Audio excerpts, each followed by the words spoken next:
Hey, I'd like to welcome you to another episode of Mission Matters. My name is Adam Torres, and if you'd like to apply to be a guest on the show, just head on over to missionmatters.com and click on Be Our Guest to apply. All right, so today I have Bill Bimel on the line. He's founder and CEO of First Lien Capital, and he's also host of the Real Estate Lowdown podcast, which we're so proud and excited to distribute and produce. Bill, first off, I just want to say, hey, welcome back on the show. Adam, it's great to be with you again. Oh, man. So, this smiling ear to ear. I know we have some episodes on our site right now of the Real Estate Lowdown, and We'll talk about the content you're creating and your vision for the show overall. And of course, maybe for some of those that didn't catch some of our previous work together, of course, we want to get into First Lien Capital and how you're helping your clients. But to get us kicked off, we'll start this episode the way that we start them all, with our Mission Matters Minute. So, Bill, we at Mission Matters, we amplify stories for entrepreneurs, executives, and experts. That's our mission. Bill, what mission matters to you? Well, thanks for asking, Adam. One of the mission that matters most to me is positively impacting the world and individuals, especially those that might be facing distress in their lives. We do this in my business at First Lien Capital by purchasing defaulted mortgages, which we can purchase from banks at somewhat of a discount to their value. And then we help homeowners either stay in their homes or exit with dignity if they can no longer afford to live there. So really positively impacting people in an individual manner is really the mission that matters most to me. Yeah, and you're creating a lot of win-win scenarios there, and I want to go through a scenario or two in a moment. But first off, I mean, the star of this show, yeah, it's you. But come on, this new show, the Real Estate Lowdown. First off, congrats on launching the show. Thank you. And it would not have been possible without you. I was thinking, at the beginning when you said, if you want to apply to be a guest, I'm lucky I didn't have to apply because I don't know if I would have. But we met a few years ago when you were getting Mission Matters up and running. I love the concept of having a mission in and of itself as a parent, someone trying to raise children, someone trying to be a leader in the world and connect with people of all ages, but especially young people. Just having a mission is so important. And so it's great that you were there to support me. I would not have been able to get this podcast off the ground and rolling as well as it's rolling now without the support of you and your production team. So awesome. Thank you for that. Too kind, and it's our privilege to do so. And I want to now that you've kind of crossed over, and what I mean by the crossover is from being in front of the mic to kind of behind the mic, as well as a show host and a producer and a creator of content. How's that journey been for you so far? It's fascinating. It is exhilarating. It is stressful, and it's all worth it, I think, at the end of the day. There is a part of me that is into performance and being in front of people. There's something that really I enjoy about that. So then if I can take my knowledge and experience in business or even in my personal life experience, if I can share that with the world, and do so in an entertaining way that's informative and kind of moves forward the conversation about whatever it might be that we're talking about. To me, that fulfills a lot of my mission and, really kind of drives me in life. So it has been really a fantastic journey. I have to remember not to forget the journey. And I sitting out in my car this morning, I was counting the number of, if we're doing a weekly podcast, I'm like, how many episodes do I still have to do before the end of the year? Oh my gosh. Don't do that. If I was to get in my head on that one, Bill, oh my gosh. The other thing is, though, that I have the privilege of having met some of the most brilliant minds in all kinds of world, but especially in the real estate and mortgage finance and private equity investment space. So, and there has been times throughout my career where I'm in a phone call with somebody and I said, God, I just wish we had recorded this conversation, talking about the current events of the market or, things that have happened. And so having the podcast as my new voice really offers that opportunity. So the Real Estate Lowdown is meant to inform and really stay on the cutting edge that way. And it's an opportunity for me to introduce the world to all of the magnificent people that I've met, either, from an intellectual or creative point of view. And so I'm really looking forward to the journey.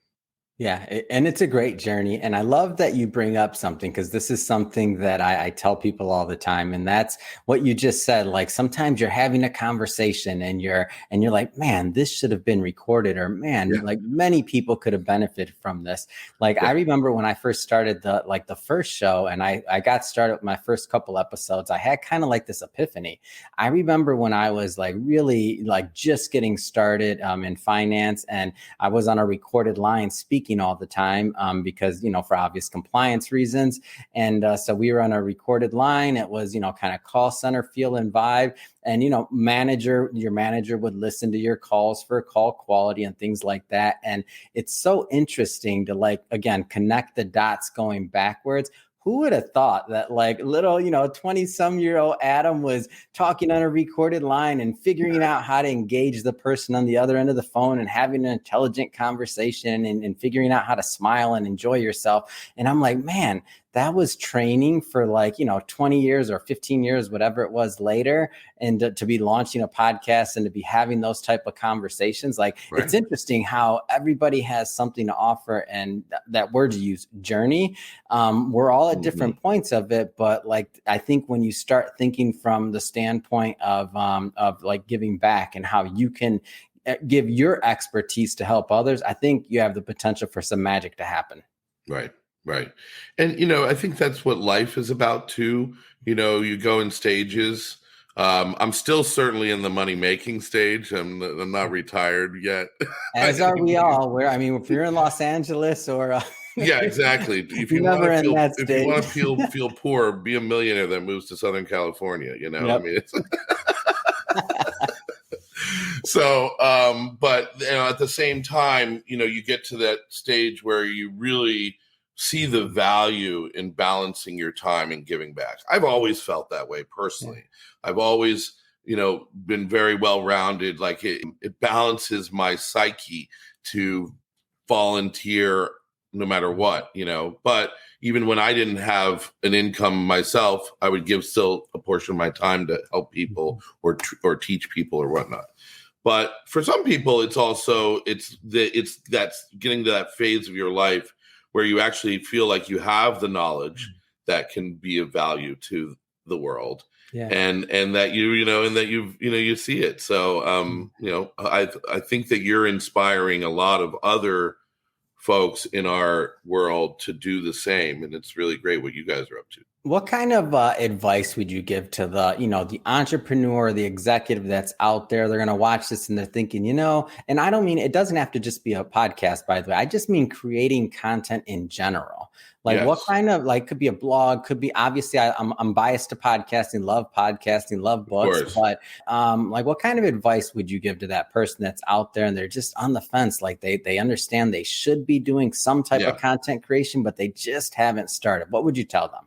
Well, certainly the number one, this is a rule that I give this advice no matter whether it's content creation, investing, or starting a new business, whatever it is that you have to set forward. You can only take so many book trainings and read so many books and plan so much. You've got to get on the court and just take a chance. My mother used to say that to me, and she was actually a surprisingly conservative woman who would say things to me like, take a chance every day, put yourself out there. You never know where it's going to lead you. And she didn't mean go jump off of a building, she meant take a chance, whatever, and put yourself on the court. You might have seen me looking around here because I was looking for a copy of my book. You mentioned Win-Win. For those that don't know me, I wrote a book called Win-Win Revolution 5 years ago. And that's actually what brought you and I together. It was, you did not publish it, but it was shortly after I published it, we connected, you and myself and Chirag, and, just that we were talking about possibly doing a second book back then. And that book was the starting point for creating a legacy, in my opinion. And that's a little bit of a personal ego thing, but it's also about leaving a mark on society in my business. So you've got to see that there's an immediate level of authority if you can provide good content, whether it be in the form of a consistent podcast. The reason I never did the podcast before was I never had the producing team like I do with you. And, I couldn't do it alone.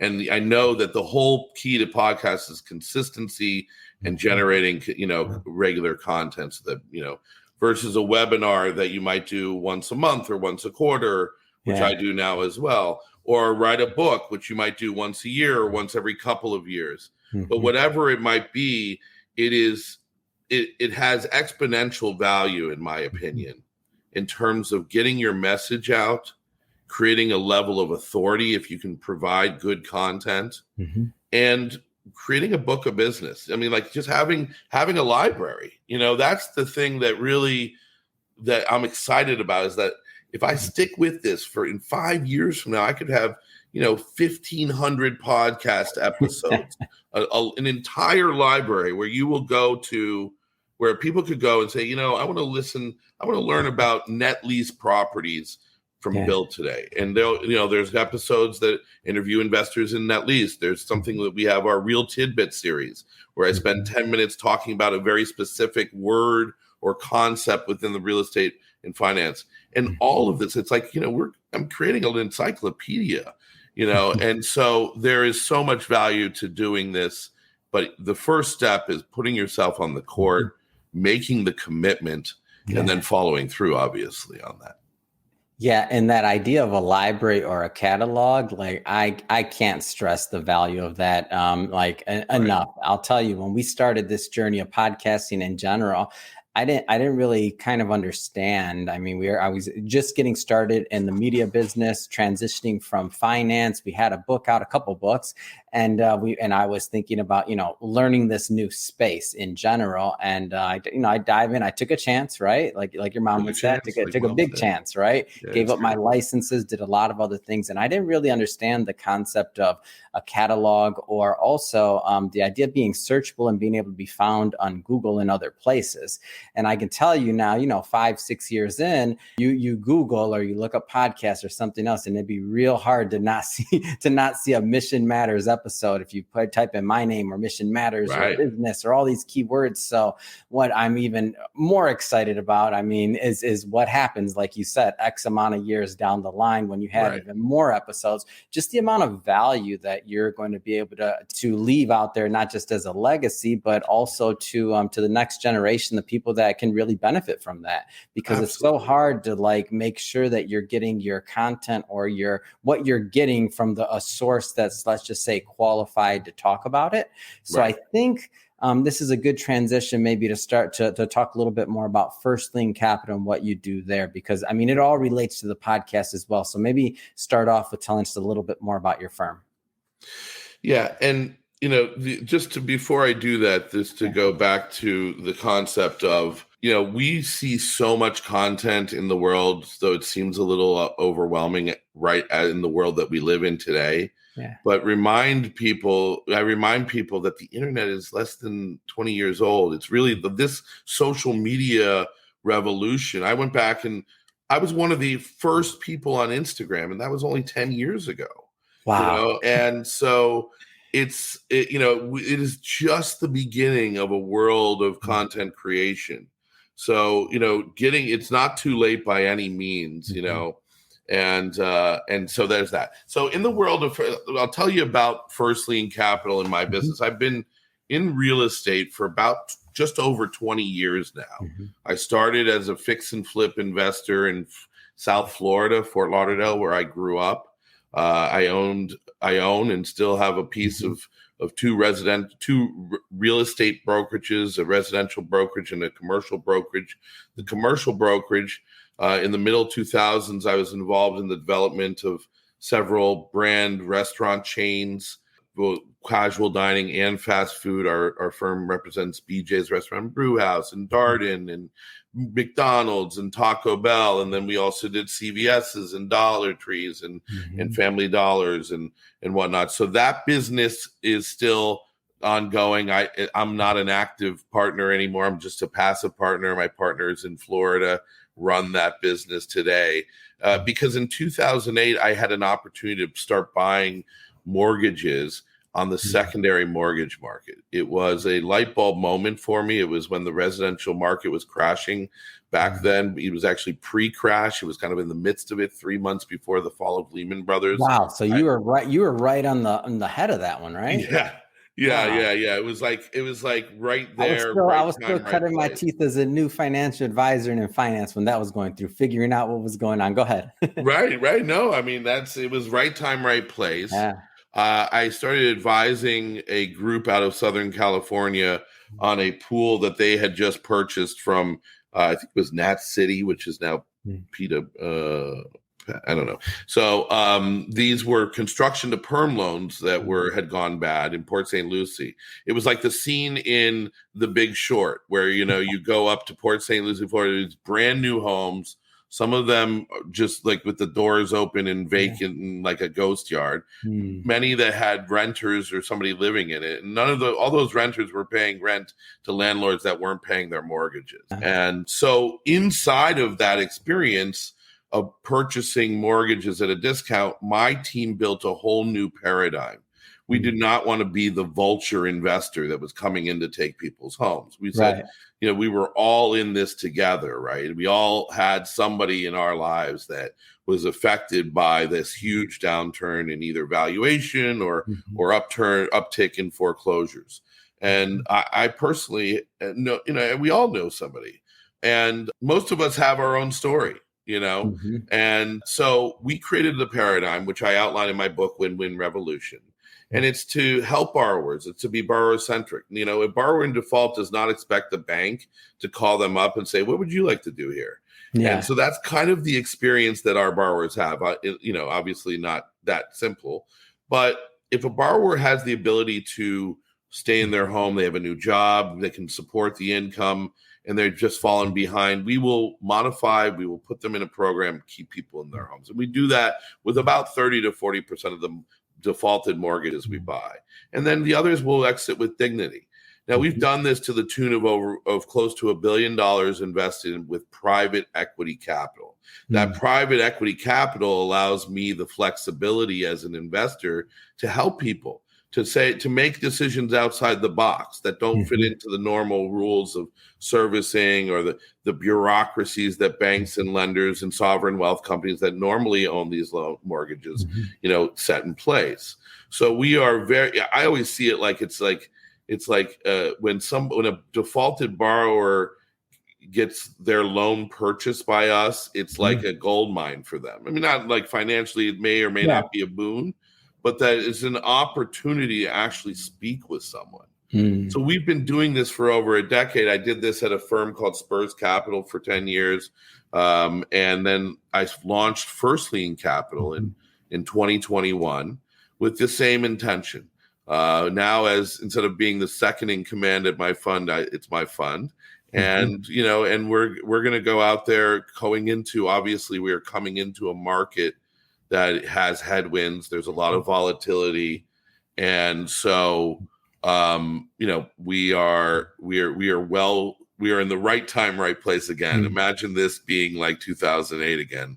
This is kind of where I'm at in the world of secondary mortgage market. And so what is the typical, just an education piece, because I don't want to assume as well that our audience knows this, but what does a typical experience look like? I mean, I know that it may vary, but if somebody's, falls behind or something, like what can that typical experience look like, just to kind of juxtapose? No, absolutely. It's a good question. And it's good that you ask it, because most of my conversations and interviews are with business people you're a business person, but like more like industry, and they institutional, institutional guys, right? Whereas it's nice to talk to a broader audience about it, because in most of the cases when we're buying non-performing loans, the borrower is already, a little afraid to talk to their loan servicer, and in some cases may have shut down. And that's why I asked you the question, by the way, so that people know that there is potentially alternatives out there. Mm-hmm. Absolutely. And 95% of the industry is going to still play into the same bucket. And even we have a loan servicer. We obviously stay in compliance with government regulations. Those loan servicers will call our borrowers up too and do the same Miranda warning when they call up you, this is a debt collector, blah, blah, blah, blah, blah. Mm-hmm. But they are trained to very quickly get away from, oh, where's my $40,000 check? Or, or like, you owe us $8,000. When can we expect a payment? We offer the opportunity to the discussion points for what we call lost mid options or resolution options. And we offer that from day one. Mm-hmm. So the first thing is to get the first most important step is to get a conversation now re-engaged with the borrower. Yeah. The majority of the stuff that we are buying, either the borrower has already shut down communication with the current servicer, or when they see that it gets transferred to a specialty servicer, they're very slow. They're not going to call up and be like, oh yeah, I'm 6 months behind. Hi. They're not anxious. Most people are not anxious to do that. So sometimes we can't. Understandably, by the way, because more than likely or many times, there's some hardship or something that caused them to fall behind, like they lost their job. Exactly. So it's quite understandable. Mm-hmm. Absolutely. And that's the attitude that we take, is that we don't know what the circumstances are. And the reality of it is even if the circumstances are that they just decided to play the system because they heard the CARES Act may support people that stop paying their mortgage or whatever it might be, we're not going to sit there in a place of judgment on that. We're just going to look to resolve. So the first step is getting that honest communication, that re-engagement with the borrower. Mm-hmm. And sometimes and quite often it takes more than just sending a letter from the servicer or getting the phone call from the servicer, because that's what they're avoiding. So we have people on the ground. They are not debt collectors. They are theoretically, they're actually registered as debt collectors, but they're never told. They never talk about the debt. They're told specifically not to. We taught them how to be debt collectors just so that they knew what not to do, right? Yeah. And they it's like realtors or mortgage loan officers or GCs. And they'll go and they'll knock on the door and they'll put a happy face and they'll say, listen, I happen to have a relationship with your new loan servicer and the investor that owns your loan. I'm telling you should talk to them. That is the first step. And then that's what the first step looks like to most of the NPL that we're purchasing. And then a conversation will happen with our specific asset manager at the servicer. She'll engage to see what we call the reason for RFD, the reason for default. It may or may not be something that matters. And then we look at what's their current situation. And we'll gather information about their current financial situation, their income. And if the first step, like I said, is always to try to keep people in their homes. So we will put people into a trial program, but as opposed to what a lot of the banks were doing in 2009, where they put you in these extend and pretend trial programs forever. We do a really good modification, a trial program that will lead to a direct modification. In many cases, you'll capitalize whatever the past due is as a new loan balance. If they're upside down at that point, I'll probably bring them to a 95 or a 97% LTV, because an upside down mortgage, even if it's performing, doesn't have a lot of value to me. I can't resell it on the secondary market. And I want people to be vested in these homes again. So then if we run the retention route and very quickly realize that either they're playing games or they don't have the money, or it's just not possible, then they're moving out, they have to upsize, they have to downsize, whatever it might be. We then talk about how we can exit with dignity. If I'm going to spend $5,000 or $10,000 to foreclose and evict, and then I got to go fix up the house or whatever, why not pass that? Why not talk to the borrower and say, listen, let me pass that money on to you instead of me paying my attorneys and my, to in this process, and then having to pay, the insurance and the, upkeep the property while we. So they may get some benefit on this end. It's like saying, well, if it's going to happen inevitably anyway, like let me pass that value to you, right? Correct. So there are actually defaulted borrowers that walk away with cash from properties that are upside down even. And so, with us and so, we try to help people, whether it's setting them up in a new home or, getting them in with relatives. Some people have a rich relative that would love to pay off the mortgage at a discounted price. No bank in America will allow that to happen. Only private equity guys like us. It's the number one rule, like one of the number one bureaucracy rules, which I guess makes sense. It makes sense, to sell, to allow debt to be purchased by family members at a discount. That probably sets a bad precedence for banks. So I can understand why they're not doing it. But there's been cases where somebody owes us $250,000 on a $300,000 house. Yeah. I may have bought that loan for $180 or $200, and I can turn around very quickly and sell and give them a $10,000 discount because their relatives cashing out a 401k and they can pay us $235 or something. I mean, we have that kind of flexibility. Yeah. So that's the kind of thing we do. And then there's always 25, 30% that, think they're going to do it their way, or they think that the bank wronged them in some way. So now they're going to live it out and put, cement in the pipes or, whatever. I mean, there's always the folks there's the shysters. There was actually an article in the New York Times. I don't know if you saw me post this on LinkedIn last week, but there's an article in the New York Times about, what we call deed rats. They call them deed theft. In the New York Times, it calls it deed theft.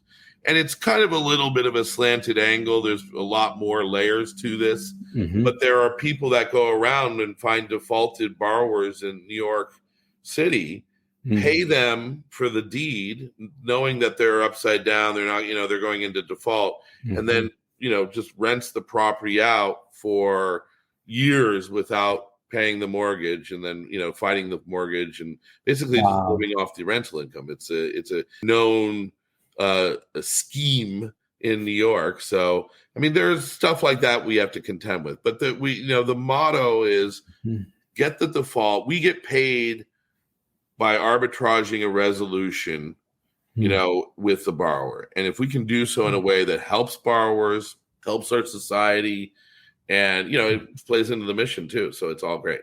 And we make our investors tons of money. So hence the win-wins. Hence the win-wins and the title of your book, right? You're trying to create win-win scenarios and amicable resolutions for all parties concerned. So I think it's a great model. Circling back to the podcast. Tell us a little bit more about what you have planned coming up, like whether it's episodes, vision for the series overall, but give us a little bit more of a flavor for your creative process and what's to come next. Sure. No, thank you. It's interesting because I think that we've talked about it because we've met in some powwows since the launch of this thing. This is really a journey that we will grow with. And I'm sure that I will look back on these first 10 or 20 episodes and be like, oh man, I wish I had done it. I look back on my first 300, Bill, so you're better than me. Right, exactly. So I haven't got it all figured out yet, but I do know this. The podcast is going to have 2 or 3 basic themes to it. We are going to interview as much as possible. We're going to do a 20-minute to 30-minute interview with somebody that is inside either the real estate world, the mortgage world, private equity, finance, because that plays such a huge role in real estate, and then the various asset classes related to real estate. Yeah. For example, tomorrow we have an interview with a gentleman named Christian DeBoer. He is the proprietor of a all-suite hotel in Siem Reap, Cambodia, that has one of the first leading hotels. It's always listed top 20 hotels in the world. Wow. He's always managed top 20 hotels himself his whole career. And he made a commitment about 7 years ago to go completely for plastic free with this hotel. So no, and now has created a mission to eliminate single-use plastic in all hotels around the world. And he's even become a spokesman for the United Nations in this regard. And so guys like, now that's like a loose connection to the real estate world, but hospitality is an asset class. A huge connection. Yeah. And we also spend a lot of time talking in the investor world, the private equity investor world, about ESG, environmental social governance. So tomorrow's, episode will also highlight ESG. So interviews with fascinating people like that. I interview my partner, Nate Werner, in the commercial real estate world. He's really a wealth of information. We'll hear more from him over the months and years ahead. But just to kind of introduce what he does, which is a very specific area of commercial real estate, tenant representation for restaurants. And so we drill down into these specific things. So that's the main idea is these interview formats. Inside of that, there is what we call the Real Tidbit series. So every podcast episode, almost every podcast episode, will have a real tidbit. And a real tidbit is a word or a phrase. We're going to drill down and spend 5 to 10 minutes talking about what that means and how it applies to the world. And most often you're going to find that word being talked about in that podcast, right? So like last week, we released an interview with George Newberry. He's a competitor of mine in the space, good friend, gentleman that owns a loan servicer, owns a fund, and now has a concept called pre-REO, which is basically selling mortgage notes in default that are in foreclosure, but they haven't finished foreclosure yet. He's calling this pre-REO. And so we talk about this business that he's launched, which I think is a very interesting angle for those that are starving to get their hands on real estate in a low supply market. But then REO. So what's the word REO mean, right? So I spend a few minutes talking. That's my real tidbit for that hour. And then there'll be episodes that will be multiple real tidbits where I'll spend 20. I might talk about 3 concepts in an area of commercial real estate, net leases, triple net investments, and that might be a podcast as well. And then the third area that you'll see in our podcast is I do a monthly webinar, or I do about 10 a year with interviews with people in my business or industry updates that show slides and graphs and things like that. And so clips of that will get brought into the podcast as well.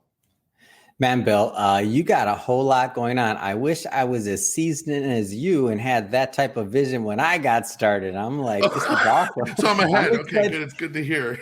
Hey, I'm excited to see the content continue to go and to continue to flow. I mean, you're producing great stuff, and that's why I asked you, your vision for it, just so the audience, because I want them to 100% go check it out. The Real Estate Lowdown. Really easy to find on our website or Apple or Spotify, or really anywhere on podcasts.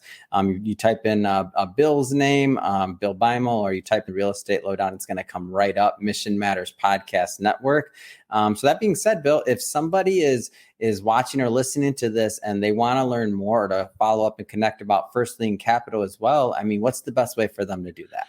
You can go to my personal website to connect with me in all things business or personal. And that is my first and last name.com, BillBeimel.com, BillBymel.com. And that will direct you to my various websites that you can buy my book there. You can schedule a call with me and just maybe sign up to join a live webinar as well. So that's it. BillBeimel.com is the place to be. And I look forward to really sharing the journey with folks. And if I say, it's nice to hear that you say I have a plan, because I guess I do have a plan. It's a plan, Bill. Come on. I've produced a lot of shows, man. That's a plan. Don't even. Maybe I overplan. It may not be. Hold on. It may not be financial modeling like a fund, but come on, man. This is content creation. This is a plan. You got to give yourself some room to breathe over here. Good. I think it's more the execution right now. It's like, wanting to stay familiar with the audience and comfortable and really. And I've got the perfect I think I've got the perfect face for radio, is what they say. All right, not commenting on that one, but I will say that it has been great having you back on the show, and to the audience. If this is your first time engaging in a Mission Matters episode or the platform overall, we're all about bringing on entrepreneurs, executives, experts, having them share their mission. You know, why do they do what they do? How are they doing it? What can we all learn from their lessons, and how do we all grow from it?